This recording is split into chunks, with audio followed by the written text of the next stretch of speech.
Sophie Durocher. Passionnée, cultivée, rigoureuse. Elle n'est jamais à court d'arguments. Pour savoir et comprendre, Sophie Durocher. Alors, on a beaucoup parlé cette semaine d'intimidation, de propos haineux sur les réseaux sociaux. Pourquoi? Je vous fais un petit historique. Roxane Bruno, donc, avait publié une vidéo sur les réseaux sociaux dans laquelle elle était sur scène, elle pleurait en évoquant sa rupture amoureuse. Elle a partagé ça avec les gens qui l'aiment et les gens qui l'apprécient, mais il y a des mauvaises langues qui l'ont inondée de commentaires désobligeants, surtout des commentaires homophobe, c'est vraiment épouvantable. Donc, elle a souhaité, Roxane Bruno, dénoncer ces propos-là. Moi, j'avais envie d'en parler avec quelqu'un qui aussi a connu beaucoup d'intimidation, beaucoup de haine sur les réseaux sociaux et qui a une réflexion là-dessus. C'est Jérémy Gabriel, que vous connaissez, bien entendu, chanteur, mais qui est maintenant étudiant en enseignement au secondaire. Jérémy, bonjour. Bonjour, Madame Durocher. Bonjour, Monsieur Gabriel. Quand vous avez vu ça, cette publication de Roxane Bruno et les réactions subséquentes, les gens qui lui ont envoyé beaucoup de haine alors qu'elle demandait juste de l'amour, est-ce que c'est venu vous chercher? Ben, c'est sûr que n'importe quelle situation où quelqu'un subit de l'intimidation ou subit ce genre de propos-là, c'est vraiment triste. Puis oui, personnellement, ça vient me chercher, ça vient souvent me révolter parce que je trouve que il y a un niveau de violence sur les réseaux sociaux maintenant qui est effarant, qui peut vraiment mettre à terre des gens. Puis ça, oui, ça vient me chercher à 100%. Elle a toute ma sympathie, en tout cas. Bon, ben c'est très gentil. Je suis sûre que elle va entendre parler de votre témoignage et c'est le genre de choses, en effet, qui vient mettre un baume quand on est soi-même victime, de savoir que quelqu'un d'autre qui en a été victime pense à nous puis nous offre sa compassion. Est-ce que vous iriez jusqu'à dire que quand vous voyez comme ça des cas de gens qui se font envoyer de la haine, que ça ravive d'une certaine façon des blessures que vous avez pu vivre au cours des nombreuses dernières années où vous avez été la cible de commentaires comme ça? Ben, dans mon cas, oui, ça c'est sûr. À chaque fois que je vois une histoire qui est similaire, il y a quelques semaines, c'était une mère de famille là, qui parlait de son fils qui s'était suicidé seulement 21 ans. C'est venu me chercher, ça m'a fait même... moi, je suis quelqu'un qui lit le journal papier encore aujourd'hui, donc je pense que sur le journal, il y avait une petite larme là, qui était ah, coulée. Oui? Ça vient vraiment me toucher, puis ça me fait réfléchir aussi parce que je pense que en ce moment on a besoin d'encadrer un peu plus ça, ou du moins sévir sur les personnes qui s'en prennent trop là, c'est trop violent. Puis là je parle pas de critiques légitimes là, ça c'est tout à fait normal.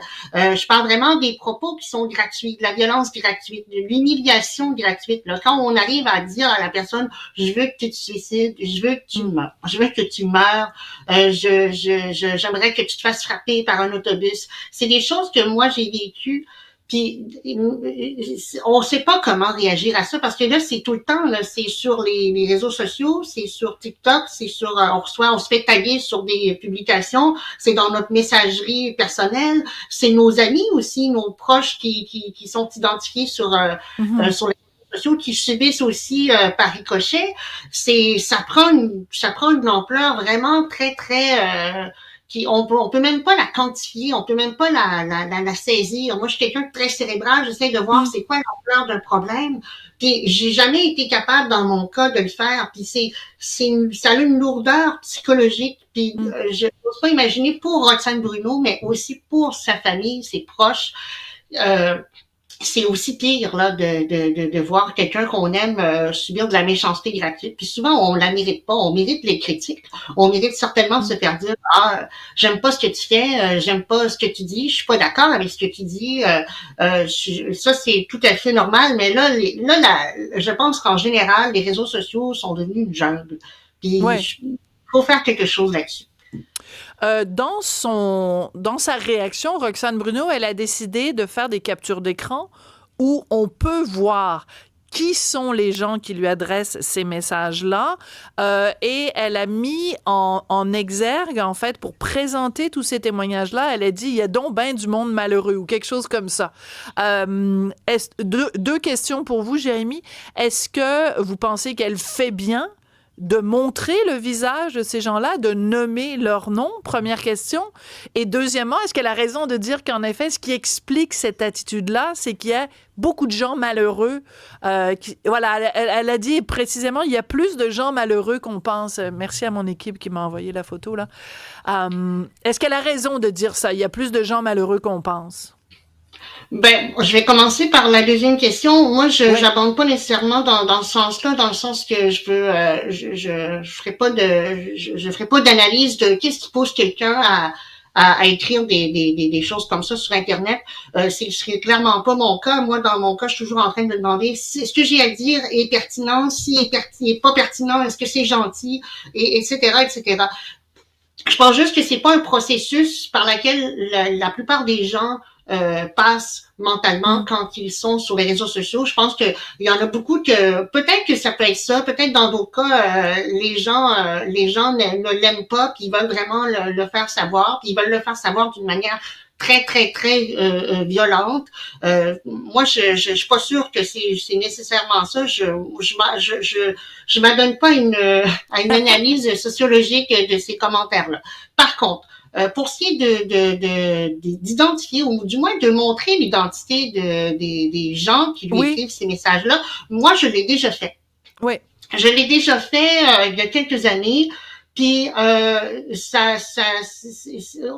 pense, je sais pas jusqu'à quel point c'est légal, là, je m'avancerai pas là-dessus, mais je l'ai déjà fait parce qu'à un moment donné, c'est d'une telle violence, puis c'est tellement épouvantable que ça permet aux gens qui sont les gens proches de ces gens-là de les identifier, de dire mon Dieu, voilà. quand t'es sur ton cellulaire, t'écris des choses comme ça à une personnalité, à quelqu'un que tu vois qui serait un influenceur qui parle sur les réseaux sociaux, qu'est-ce que t'es capable de faire d'autre, tu sais? Puis il faut les stopper. Moi, je pense qu'il faut les identifier, il faut les montrer. Quand quelqu'un te fait des menaces de mort, ou quand quelqu'un te dit qu'il veut que tu meurs, il te trouve pas beau, puis il pense que tu mérites pas de vivre, ben ça là, c'est tellement méchant, c'est tellement gratuit que je pense qu'à un moment donné, il faut que la personne elle comprenne. Puis souvent, ce qui est arrivé, c'est qu'il y a des personnes qui m'ont écrit après pour me dire à cause que t'as montré ce que je t'ai écrit, je reçois encore plus de messages qui m'accuse puis qui m'insulte moi-même. Ben c'est un peu le retour du balancier. Maintenant, cette personne-là, elle comprend c'est quoi recevoir 10 000 messages là qui ont pas de bon sens, de violence, de homophobe, etc. On peut les nommer. C'est un peu le retour du balancier. Puis je pense que c'est une petite tape en arrière de la tête qui est nécessaire. À un moment donné, ça va faire là. Ben, vous avez tout à fait raison. À un moment donné, il faut tracer. Et puis après, on a chacun notre propre ligne qu'on a envie de tracer dans le sable. Oui. Et puis, si ça dépasse les bornes, évidemment, on va voir la police. Je suis intriguée, Jérémy, Monsieur Gabriel, parce que vous êtes maintenant donc étudiant en enseignement au secondaire. Je trouve ça fabuleux. Merci. On a besoin d'enseignants valeureux et vaillants au Québec. Quand vous imaginez rentrer dans une salle de classe, quand vous aurez complété vos études, c'est sûr que la question de l'intimidation va se poser. Est-ce que c'est une chose à laquelle vous pensez? C'est une des raisons pour laquelle j'ai choisi l'enseignement. Oui? La première raison, c'est que je veux reconnecter nos jeunes avec notre histoire, nos aspirations collectives, reconnecter aussi avec notre langue, c'est très important. Moi, je suis quelqu'un qui croit à la différence culturelle et au droit du Québec d'avoir une jeunesse qui est fière de sa culture puis de son histoire. Et notre histoire, elle est très très incomprise. Puis ça, c'est la première raison. La deuxième raison, c'est parce que moi, je l'ai subi l'intimidation au secondaire. J'ai pas mal fait tout aussi les 100 coups aussi. J'ai été un jeune qui s'est amusé aussi. J'ai niaisé, j'ai perdu mes repères à certains moments. Des fois avec raison, des fois avec moins de raison. Puis je me suis dit, ah, ben, j'ai une expérience de vie qui pourrait être très utile, je pense, dans les écoles. Pas juste comme enseignant, mais comme ressource.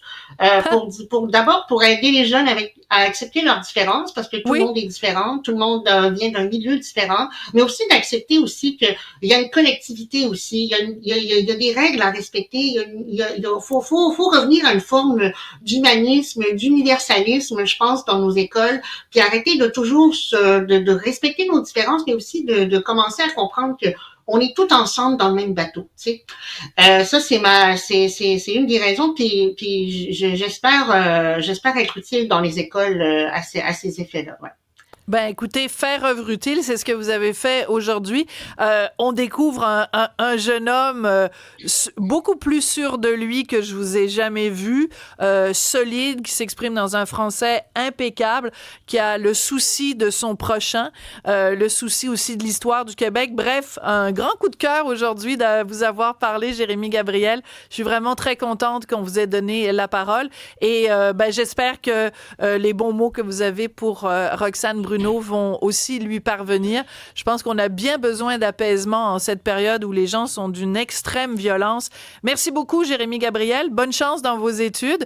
Vous devriez finir vos études à peu près quand pour pouvoir commencer enfin à enseigner? J'ai commencé l'an dernier, à l'automne dernier. Je suis en 2e année, donc il me reste encore 2 bonnes années, peut-être un peu plus, là, tout dépendant l'horaire, là, mais j'ai pas terminé.